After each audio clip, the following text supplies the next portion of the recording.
carioca, nasceu no Botafogo e Flamengo até morrer, tá? Ganhei uma vida como professor do departamento de História da UF, né? Mesmo a contragosto. E sou, na verdade, antropólogo. Esse curso, eu lamento informar que ele nasceu de um preconceito, né? Um jovem com 25 anos, que por acaso também se chamava Marcos Alvino, também torcia no Flamengo, também era professor do departamento de História da UF. Quando ele era professor de História Antiga, ele foi perguntado por um aluno, eu lembro muito bem desse aluno, lembro que o nome dele era Sérgio, né? Lembro até da maneira dele sentar na cadeira, meio esparramado, e ele perguntou a esse tal de Marcos Alvino se os deuses gregos, se a religião grega não era muito semelhante ao candomblé, né? E do alto da sua ignorância, aquele rapaz de 25 anos primeiro achou estranha aquela comparação, né?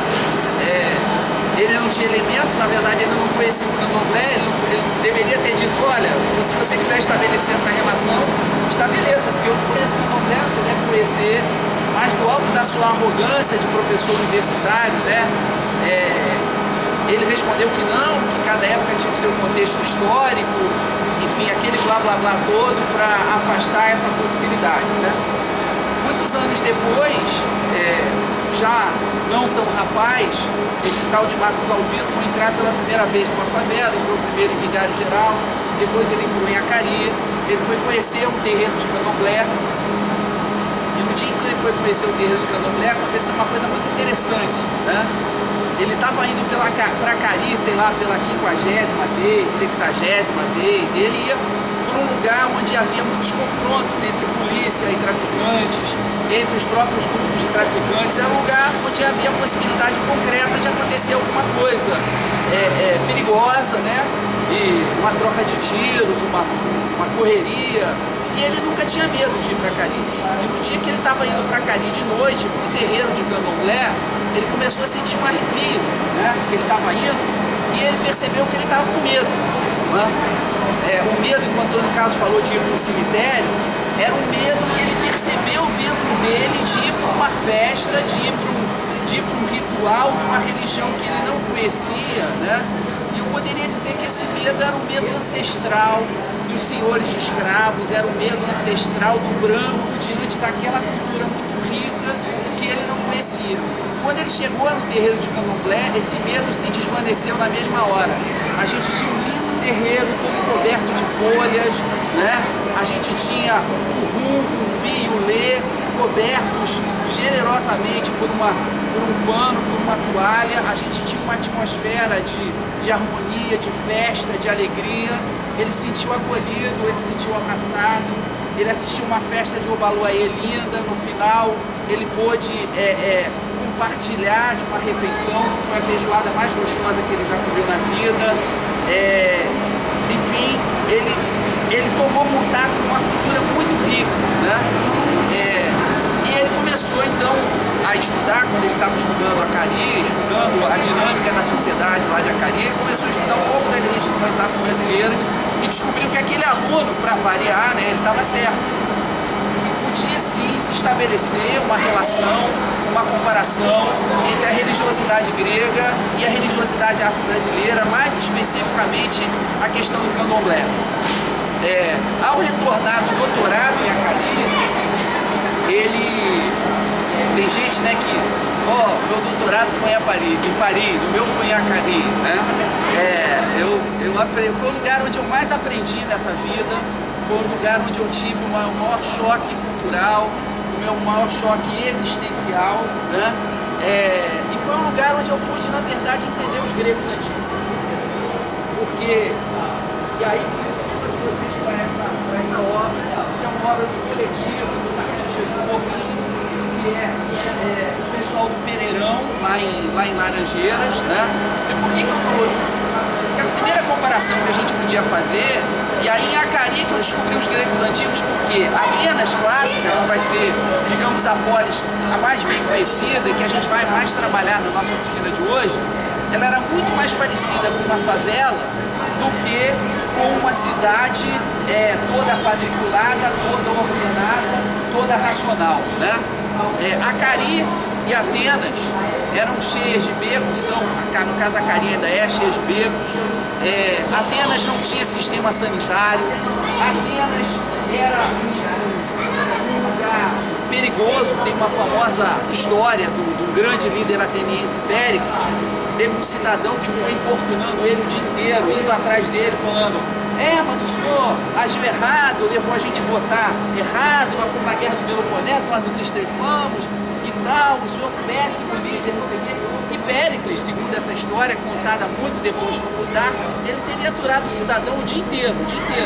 Quando chegou na hora dele ir para casa, né, o Péricles foi para casa e o cidadão ali zoando, né, falando no ouvido dele sem parar, até que no final ele pega uma lanterna, entrega pro cidadão e fala assim: amigo, agora o senhor vai com essa lanterna para casa, mas cuidado, porque as ruas de Atenas são perigosas à noite, né?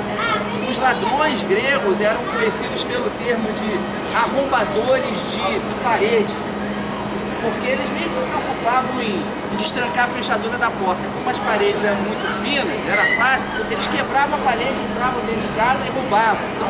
Atenas também era, assim como as favelas, uma cidade extremamente dinâmica, uma cidade alegre, uma cidade com música, uma cidade com perfumes, uma cidade com comidas, com cheiros, em que a praça, em que a ágora era um lugar de troca, ele era um lugar de encontro, né? A favela é um lugar muito cheio de vida, é um lugar de mudança, de movimento o tempo todo. E uma outra característica é a presença extremamente forte da religião.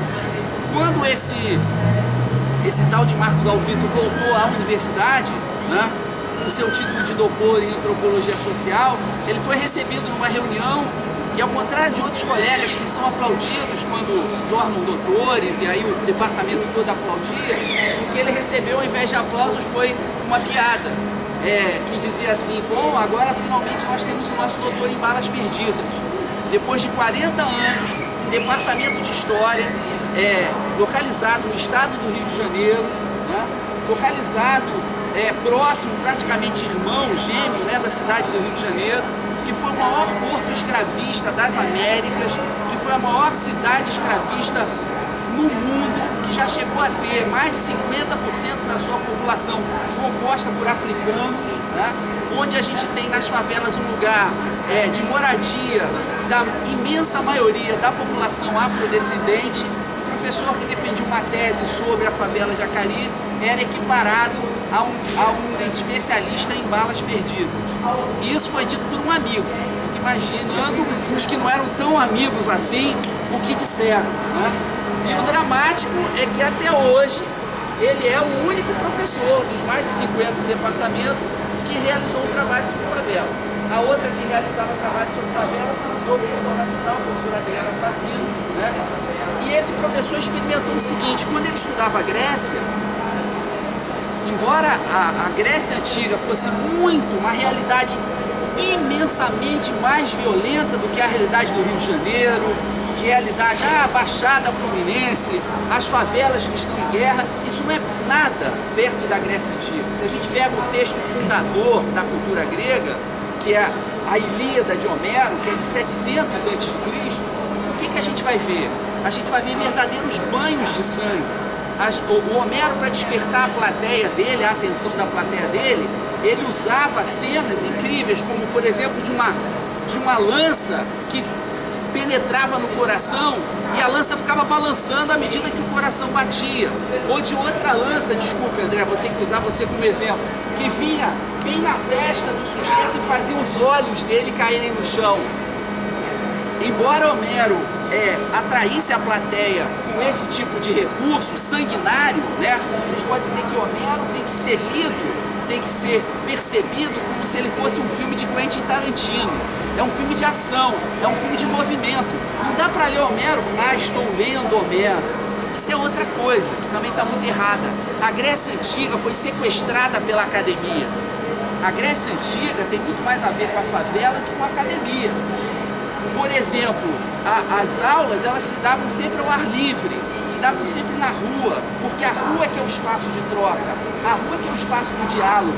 A sala de aula fechada, ela permite você ter uma portaria, ela permite você ter um porteiro, ela permite você ter um controle de presença, quem entra, quem não entra. Já a aula ao ar livre é aula para a cidade, sobre a cidade, dada na cidade. Então, isso era característico. Os filósofos gregos, o Orlando lembrou, né, eram peripatéticos, eles passeavam. A academia, antigamente, era o nome de um jardim e não de uma penitenciária de ideias, que é o que é hoje a academia, né? Eu costumo dizer, eu gosto muito de citar essa frase, né, até porque fui eu que fiz, que você não consegue botar uma borboleta dentro de uma caixa sem matar ela antes. Essa borboleta se chama vida. O que a academia, que o saber acadêmico faz é matar a vida, liofilizar a vida, transformá-la em pó, colocar em caixinhas, colocar em etiquetas.